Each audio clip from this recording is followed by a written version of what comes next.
quis incluir o Flávio na delação premiada dele, isso muda completamente o jogo, né?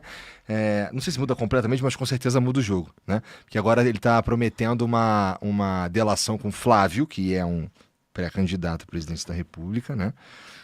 Com Alexandre de Moraes, que é um ministro do Supremo Tribunal Federal, né? E vamos ver os outros nomes. E vamos ver os outros nomes. Tá? Lembrando que a delação hoje do Vorcaro, ela concorre com outras delações.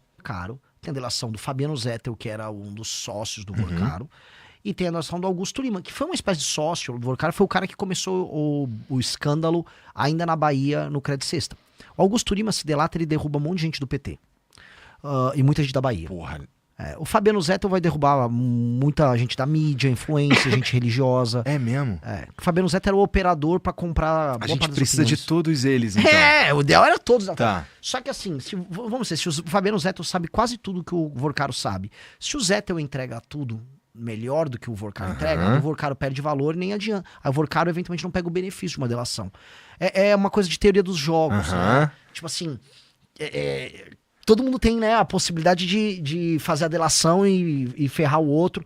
E tem o pai do Vorcaro, que também foi preso. E o pai do Vorcaro, ele não quer ficar na cadeia. O pai do Vorcaro já, tipo, eu delato!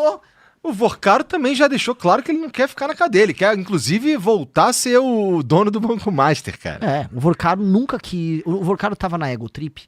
E como ele tinha comprado todo mundo, ele, no fundo, achava, cara...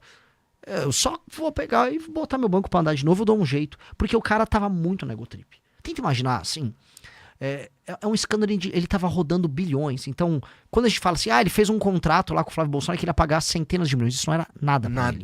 Era nada, era merreca, sabe? Só com o BRB foram bilhões. Não, na mesma época ele tava pegando, eu tava conversando ontem com o Felipe aí, que na mesma época que ele do vazamento das mensagens do Vorcaro falando pra pagar pagar, não deixar de pagar o lance do filme do Bolsonaro, o Banco Master estava recebendo aporte do Rio de Janeiro lá, na mesma época. Sim, né? da Previdência. Então a gente está falando de chega a bilhões e o cara entrega aqui, estava ali falando de 60 milhões de reais. Sim. Chega a bilhão. Né? Assim, o Felipe Moura Brasil, ele é um cara muito inteligente e ele tem uma memória prodigiosa e ele, por ser inteligente, ele consegue juntar pontos. O fato de o Flávio Bolsonaro ser um dos donos do governo carioca desde que o Cláudio Castro entrou. Ele é um fiador ali. Tem indicações na máquina do governo Cláudio Castro. Ser próximo do Vorcaro e o Vorcaro claramente dever favores a ele. O Cláudio Castro também deveria favores ao Vorcaro. E o Cláudio Castro comprou bilhões em títulos podres do Banco Master via Previdência do Rio de Janeiro. Ao mesmo tempo em que o Flávio Bolsonaro tinha um contrato injustificável de centenas de milhões, quando você junta os pontos, você acha que o Felipe Moroso tá assim meio que... Não vai falar, mas acho que a gente tá jogando no ar. Gente, parece que tem algo aí, que se alguém juntar direitinho, meio que todo mundo sai satisfeito ali, né? Só ou não o aposentado do Rio de Janeiro, mas parece que tem. Assim, muitas pessoas muito próximas ao Flávio Bolsonaro beneficiaram muito o Banco Master. Eu vou citar 3. João Roma, que era ministro do governo Bolsonaro. Ele soltou uma MP que permitia o aumento do crédito consignado em 2022, no ano da eleição, e todo mundo achou que aquilo era só uma medida eleitoreira. Por exemplo, pega uns auxílios que vem do governo, e aí você pega um empréstimo calcionado nesses auxílios. Né? Nem calcionado, você pagava com auxílio. Pô, essa é uma medida populista. Não foi só populista, porque isso turbinava produtos como o Credit Sexta, que eram no Banco Master. Isso é uma coisa. Isso aconteceu no governo do pai dele. 2, o presidente do BRB, o Banco de Brasília, era muito próximo do Flávio. Muito, muito próximo. Foi o cara que liberou aquela casa de maneira inexplicável, lá com aquele financiamento pro Flávio. E 3, o governo do Rio de Janeiro, em que o Flávio realmente tem uma gerência, vamos colocar aqui, muito grande sobre as pessoas daquele governo, são muito próximos. Só para entender, ele estava apoiando o Bacelar para suceder o Cláudio Castro no governo do Rio. Bacelar, que é ligado ao Comando Vermelho, não é opinião minha, a Polícia Federal falou. E o Flávio estava apoiando o Cláudio Castro concorrendo ao Senado, tinha indicações no governo do Cláudio Castro, e esse governo do Cláudio Castro comprou bilhões. Assim, é um fato, na minha opinião. O governo do Cláudio Castro comprou, a Previdência do Rio de Janeiro comprou bilhões em títulos podres do Banco Master, e enfiou nos velhinhos lá da aposentado do Rio. Tô falando que é isso, seria leviano eu falar. Mas não faz sentido, e todo mundo sabe disso, o Vorcaro, assim, de maneira muito clara, estar devendo um favor pro Flávio, a ponto de ter feito um contrato com o NDA, o Non-Disclosure Agreement lá, né? Que ninguém pode saber e tal. E pra fazer um filme com 134 milhões. Cara, né, você conhece um pouco do audiovisual. Aquele filme não é um filme só na parte do Vorkar de 134 milhões. Óbvio que não era pra isso. É óbvio que não era. Era pra quê? E outra coisa, você põe um dinheiro no filme, a título de investimento, você nunca vai recuperar esse dinheiro. 2, foi o quê? Você vai botar a marca Banco Master patrocinar esse filme? Não. Então qual é o... Por quê, né? Isso daí é uma pergunta muito interessante mesmo. Mesmo que fosse uma empresa... Mesmo que o dinheiro fosse do Daniel Vorcaro, que não era, né? Era dinheiro roubado. Sim. Ia ser estranho, né? Mesmo que fosse uma empresa que vende muito cachorro-quente mesmo, e o cara é bilionário, e ele escolheu pegar o dinheiro que ele vendeu muito cachorro-quente mesmo e entregar pra fazer um filme. Por quê? Não tem nenhum sentido. É óbvio que, assim, vamos pegar. Todo mundo, inclusive os bolsonaristas, de maneira correta, estava falando, pô, você acha correto a mulher do Alexandre de Moraes tem um contrato de 130 milhões de assessoria jurídica. Todo mundo, de maneira muito correta, falou, obviamente, ele está pagando por outra coisa. Perfeito. Né? Porque não tem nenhum sentido. O valor não bate, não é um valor de mercado, não é nada. Todo mundo sabe, beleza. Por que essa mesma lógica não se aplica ao contrato do Dark Horse? Vamos botar aqui, o Guido Mantega tinha um contrato milionário com o Banco Master de assessoria jurídica, assessoria econômica. Ele era um consultor econômico. Eu não sei se era de 1 milhão por mês, era um valor muito alto. Pessoal no Google, deem um Google aí, vocês vão checar, um valor altíssimo. Obviamente que não era para ter a assessoria do Guido Mantega, que foi um péssimo ministro da Fazenda. Óbvio que era para o Guido Mantega abrir portas no governo Lula. Tanto que abriu. E o Vorcaro teve reuniões com o Lula. Então, poxa, se a gente tá falando que essa lógica funciona com o Lula, se essa lógica funciona com o Xandão, não vai funcionar com o Flávio? Ah, não, com o Flávio foi um filme. Ah, para. Sabe, é tipo, pô... da raiva, porque se for pegar pros lulistas, e entra eles aí, eles vão falar que com o do Guido Mantega tá ok. Não, pô, o Guido Mantega é um baita cara. Faz sentido você ter um contrato de, sei lá, 1 milhão por mês. Eu não sei o valor. Ou é meio milhão, ou é 1 milhão por mês com o Guido Mantega. Pô, não faz sentido. Tem o do Lewandowski, ministro da Justiça do Lula. Tinha um contrato, acho que de 300 pau por mês. Outro que tinha um contrato, a mulher do senador Jacques Wagner, do PT da Bahia, também tinha um contrato com, assim, uma fortuna com o Banco Master. Ah, entendi. Então, pro petista, o problema é só o Dark Horse. Não, tava o Vorcaro, vamos ser sinceros, ele comprou todo mundo se relacionou, e aí ele tinha um método ali. Ó, o que é? É consultoria? Consultoria pra você. É um filme, é isso aí, faz um filme aí. Tá legal, tá fazendo filme. E ele tava na egotrip, que a gente nunca pode esquecer o fator B, que é o fator burrice, e o fator E, que é o fator ego. O Vorcaro, imagina assim, pô, eu tô comprando até ministro do Supremo. Dane-se, aqui não vai acontecer nada. Só toca a máquina. E o próprio Vorcaro tava com plano também de montar um grupo de mídia. Ele queria montar um grupo de mídia concorrente com outros grupos de mídia, porque na egotrip dele, se ele tem um grupo de mídia, ele tem ministro do Supremo, ele tem todos os partidos na mão, ele não vai ter encheção de saco de ninguém. O cara, ele só queria ficar em paz. Ele só não queria briga com ninguém. Cara... Só queria umas perelecas. Ele queria a peleleca branca dele lá. Céu, cara. Isso tudo é muita... Mas, ó, você acha que a gente corre o risco de ter Bom, tem algumas coisas pra gente falar sobre isso ainda. Por exemplo, tu viu a fotinha do Vorcaro com o Ciro Nogueira? Vi, maravilhosa. Lindo, fofo, né, cara? Os caras foram passear. Eu não sei, não é Não sei, eles foram esquiar. É isso aí, porque esse lugar, até eu dei um RT num jornalista que eu gosto, que é o Chauders, que é um lugar na Suíça, ou na França. Eu acho que é nos Alpes franceses. O pessoal da produção puder ver, acho que chama Courchevel, não sei como é que fala. O lance essa galera toda vai pra lá. Todos os políticos ladrões bregas vão esquiar lá, porque é tipo um trademark. Ok, fixou um político corrupto, eu vou para esse lugar esquiar e encontrar outros políticos corruptos esquiando ali. Então é um padrão. E, sabe, é tão óbvio que eles iam pra lá. E aí a foto lá, e aí você pega, que é a cara do Brasil, né? A mensagem do Ciro Nogueira pro Vorcaro, com assim, pra mim ajudar, sabe, é tudo, assim, é um português todo, é um cara rude, é um cara animalesco no trato, é um jegue, e o cara, sabe, movendo bilhões, não, eu vou esquiar aqui, ó, olha, não, porque pra mim, não sei o quê, sabe, pra mim ver isso aí pra você, sabe? Um português tosco, mas aí ele tem que estar na Suíça com o português tosco dele. Isso é tão rude, cara. Isso é tão, assim... A existência dessa classe política vagabunda é uma tapa na cara tão grande, sabe? Um moleque que tá estudando agora pra passar numa faculdade e querer ter um emprego sério. É um tapa na cara mesmo. de você que quer ter excelência na vida, que você quer trampar, você quer construir algo sério. Você sabe que quem te administra é esse tipo de gente. É um analfabeto ladrão.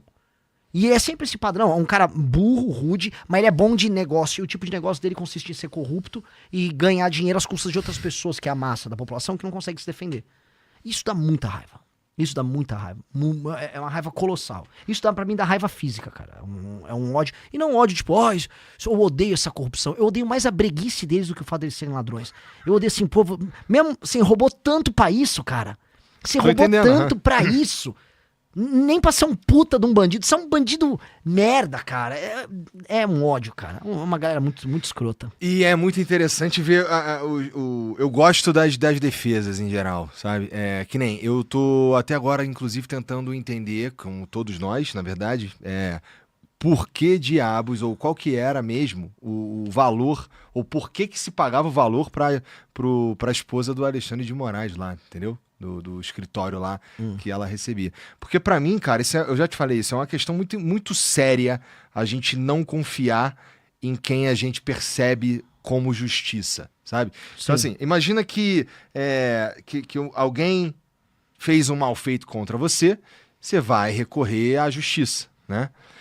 Se você não confia na justiça, como é que tu vai confiar naquele julgamento? Né? Se o cara que deveria estar me dizendo se uma coisa é constitucional ou não, está envolvido num escândalo que ele não explica pra gente o que eu vou ficar aqui achando que ele é corrupto, né? Eu não queria achar que a gente tem ministros do Supremo Tribunal Federal que poderiam correr o risco de ser corruptos, tá entendendo? Uhum. Eu queria entender e uma explicação. E como eu te falei, provavelmente já também, não estamos falando de um cara que não é midiático, né? Estamos falando de um cara que é bem midiático. Sim. Cara... Sim. Fala, tem opiniões, livros publicados, quer palestrar em tudo quanto é canto. Então acho que a minha principal... Você estava falando de que te dá raiva. Acho que a coisa para mim mais chata desse escândalo inteiro é esse silêncio específico, tá? Porque como cara, que um bolsonarista vai confiar que o julgamento do Bolsonaro foi honesto? Não, ele não vai, mas eu acho que todo mundo trabalhou muito pra gente chegar nesse estado de coisas. Que é é muito difícil. Assim, a democracia, né, é um regime muito... A beleza da democracia é a possibilidade de troca de poder. Uhum. Dito isso, ela tem muitos defeitos. Se eu for voltar lá para Aristóteles, assim, é um regime cheio de problemas. Ele acaba, vamos dizer, ela acaba privilegiando comunicadores malandros. Uhum. Tem muito problema a democracia. E a democracia só pode existir em um regime profundamente republicano. Por isso que a gente, antes de ser uma democracia, a gente é uma república. E a ideia de república existe uma coisa pública, um desejo público de que aquelas pessoas que vivem naquele território e falam aquela língua, elas querem construir algo e tem um sistema de valores bem claro que todo mundo concorda. Elas têm uma espécie de um contrato. Esse contrato, sei lá, posso voltar para leis das 12 tábuas, eu posso ir pro Magna Carta na Inglaterra, eu posso para a Constituição Americana. Você tem meio que um contrato geral em que esses valores estão muito claros e que ninguém vai passar por cima desses valores. Aqui no Brasil não existe esse contrato. Não existe esse contrato. Aqui no Brasil é completamente casuístico. E as pessoas nem fingem mais ter um contrato. Então virou tudo jogo de poder. Porque quando você não tem uma regra una e diz, isto aqui é do interesse público, por exemplo, é do interesse público que um político corrupto seja preso. Uhum. Quando não existe mais este interesse público, a função de um juiz num país desse passa a ser, é do meu interesse ajudar esse cara porque ele é meu amigo, e é do meu interesse ferrar aquele cara porque ele é meu inimigo. E aí você não tem justiça, você tem jogos de poder. E hoje o que nós temos no Brasil é apenas jogos de poder. Então, se você entra nesse cinismo, o correto é você chegar ao poder e fazer jogos de poder e destruir a facção adversária. Por que é importante falar isso? Lá vou eu falar de um assunto que eu amo, que é Roma. Vamos. Em Roma, eles tinham uma república que foi a coisa mais incrível. A maior experiência republicana da Terra foram duas. Foi a experiência romana e depois a experiência americana no começo. A experiência romana, eles começaram com uma monarquia. A monarquia, ela teve alguns problemas, especialmente o último dos monarcas romanos, pelo menos é o que a lenda nos diz, e ela vira uma república. E era uma espécie de um conselho dos membros das grandes famílias que iam pro Senado, e depois tinha uma coisa que é tipo a Câmara dos Deputados dele, que foram os tribunos, os representantes da plebe, que ao longo do tempo foram ganhando espaço.